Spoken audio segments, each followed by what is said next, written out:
코로나 확진자 결국 1,000명 넘었다. 기로에선 3단계 상향. K방역 뚝이 무너졌다.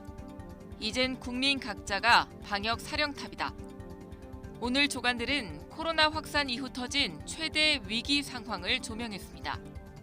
조선일보는 교회 집단 감염이 터진 서울 강서구에선 선별 진료소 대기 시간만 1시간 반이 걸렸고 장기간 방역 업무에 이미 의료진도 녹다운돼 이대로 방역이 지속 가능한지 의문을 제기했습니다.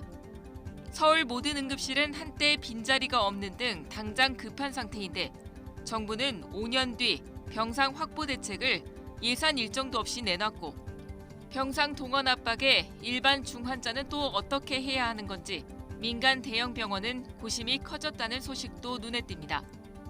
거리두기 격상으로 인한 소상공인 피해 대책 필요하다는 지적들도 쏟아졌습니다.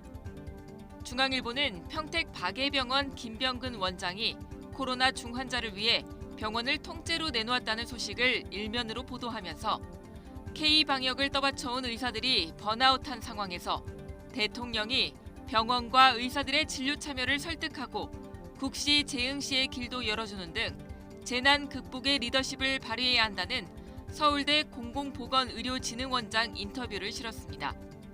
어제 저녁 여당이 대공수사권을 폐지하는 내용의 국정원법을 처리하면서 야당의 필리버스터를 보장하겠다는 발언을 뒤집고 사상 첫 강제 종료시켜 비판이 나왔습니다. 한국일보는 윤희숙 의원이 12시간 47분간 최장 기록을 세우는 등 국민의힘이 지도부의 전략 부재를 초선의 힘으로 돌파하고 있다고 전했습니다. 13평 4인 가족 논란에 3차례 펄쩍 뛴 청와대. 문재인 대통령이 공공임대주택을 둘러보며 한 말을 놓고 청와대가 왜곡이라며 서면 브리핑을 3번 냈습니다. 13평 임대주택을 둘러보던 중 신혼부부의 아이 1명이 표준이지만 어린아이 같은 경우는 2명도 가능하겠다고 한 것은 질문이지 그럴 수 있겠다고 한 것이 아니라는 건데 야당은 억지 해명이라고 비판했습니다. 다만 한국일보는 청와대도 헛다리를 짚고 있지만 야당 역시 비판 중에 임대주택에 대한 차별성 발언을 쏟아내고 있다고 꼬집었습니다. 한겨레는 팩트체크로 대통령이 본 것은 전용 면적 13평 주택으로 공급 면적은 21평 정도라며 다만 10년 전 마련된 최저 주거 기준에 따라 지어진 공공임대주택이 일반적인 주거 눈높이를 충족하기는 어려워 보인다고 전했습니다. 주요 사건도 알아봅니다. 조두순 집 주변으로 유튜버들이 모여들어 고성을 지르거나 경적을 울리는 등 분노팔이를 해 주민들이 이중고를 겪고 있다는 보도 나왔고 윤미향 의원이 길원옥 할머니 생신을 기린다며 노마스크 와인 파티 사진을 올린 데다 정작 할머니의 나이조차 헷갈려 물의를 빚었습니다. 한겨레 신문은 중대재해기업처벌법 처벌 대상에서 자영업자와 소상공인은 제외될 거라고 실었습니다.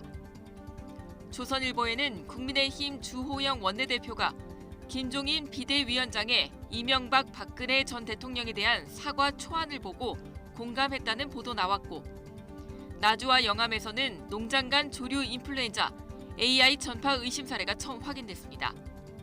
지적 장애 아들을 둔 어머니가 갑자기 숨졌는데 5달 동안 아무도 몰랐다는 사연.